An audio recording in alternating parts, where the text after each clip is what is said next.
This is iPhone XR and the screen is cracked, so we're gonna replace it.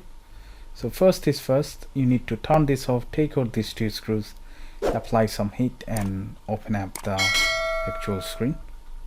So let's turn this off. If the screen is completely cracked, then it don't turn off, so that's okay to proceed the repair. Just open up the two front screws and leave this off.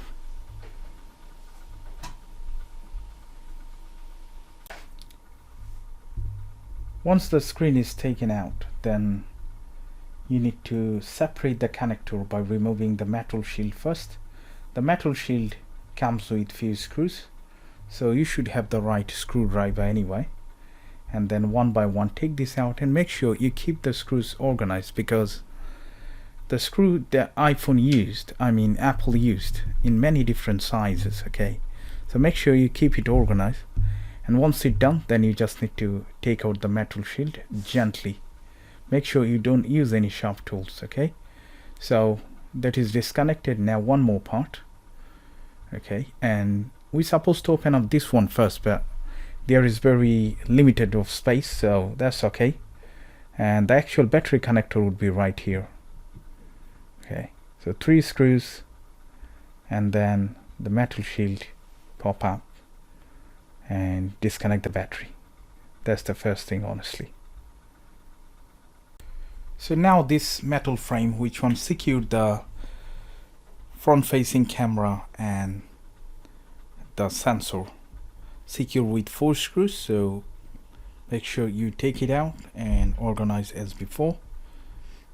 And Apple always does made it too difficult, because they use 2 different types of screws, one of them triangular, another one is the Phillips. Okay, and also all different sizes. So this one, gently pull this out, keep it safe, disconnect it. You can use any plastic spudger or fingertips. Okay, as you can see, there is 1 extra screw. So this one remote, now we can keep this safe and work in this display which is broken. So first we need to take out this front sensor, and that's the actual replacement. The good point is with this replacement, the actual heatsink, the metal, the sheet, which is that one, comes already built in, so we don't have to take this out, which is one of the great things, and it saves a lot of times. Okay, so now let's take out the 4 screws. 1, and then this one also quite big. 3. Okay, so once all the screws removed, we need to apply some heat to soften the adhesive underneath, and then we can pull this out. And this part is one of the sensitive part. Okay, if you put too much heat or if you make force on it, then you definitely going to damage the actual sensor Face ID. Okay, so very careful, take your time. Okay, sometimes in the tutorial they make the video faster. Okay, they also do cut piece, so make sure don't follow the video. Don't think it's too easy to pull this out. It takes little bit of time. If this is first time, then organize your time and do it gently. Okay, so once it's taken out, then everything is done to take the parts from the old one. Now we're gonna put it in the new one, and almost all the job would be done right here. So peel this off and put the actual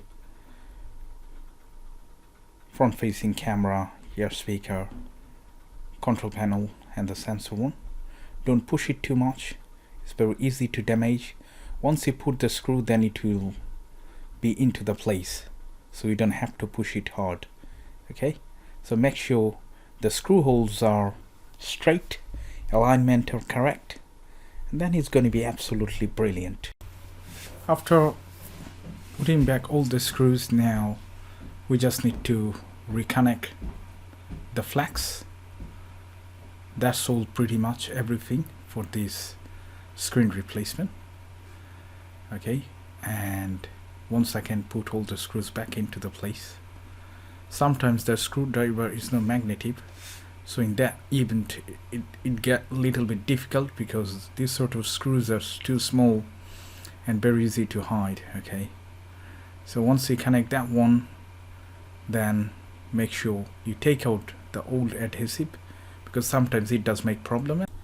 So once you pull out the screen from the phone, your water resistant would be gone. It would not be any more water resistant, so keep this one in your mind. Okay, so we're going to reconnect all the flags. It's always ideal not to connect the battery first, which one I did it, because once you connect the battery and then the flex, that is a potential hazard. It could be damaged either the phone or the screen. But look at the design, such a silly design, right? Because they put the battery connector right under the LCD flex, I mean the screen flex and touch flex, which is much more difficult, and there is no more space honestly to do that, because once you put the metal shield for the display connector, you don't have much more space to do that. How terrible the design is. Okay, so let's reconnect it first. Check the alignment, then push it down with your fingertips. It should be fine. Sometimes we all feel kind of difficulties to do that. As you can see, I'm trying quite a few times and failure. Okay, so that's the way to reconnect it. Now finally the two screws, one, and there is the second one. Okay. And now we're gonna crunch this screen into the place. So first try with the front, I mean the top, and then the bottom. Make sure you do double check if there's any gap or anything. It seems everything is fine, it's not flimsy or anything. And now we're gonna turn this on and check if the touch does work, and also we're gonna check little bit basic functionality, if this is functional, because when you got it, the touch was working, even the screen was cracked. Okay, so let's turn this on. So now let's enter the password and check what does happen. Alright, so touch is working quite faster, the camera also good, front facing, that is most important. Now we're going to try to dial a couple of numbers and check if the ear speaker is working or not. Okay, so this one comes with 3, so I'm going to dial 3. Welcome to 3. So the screen is fine and ear speaker also working. So now finally we're going to put the 2 traditional iPhone screws at the front, and then the job would be done. Okay, so pretty much it's straightforward. You just need to have patience and little bit of skill, and be very careful when you remove the actual ear speaker flex, which is very sensitive, and face ID sensor. This one easily get damaged, so be careful. So thank you so much for watching. I hope I'll see you in the next video. Bye for now.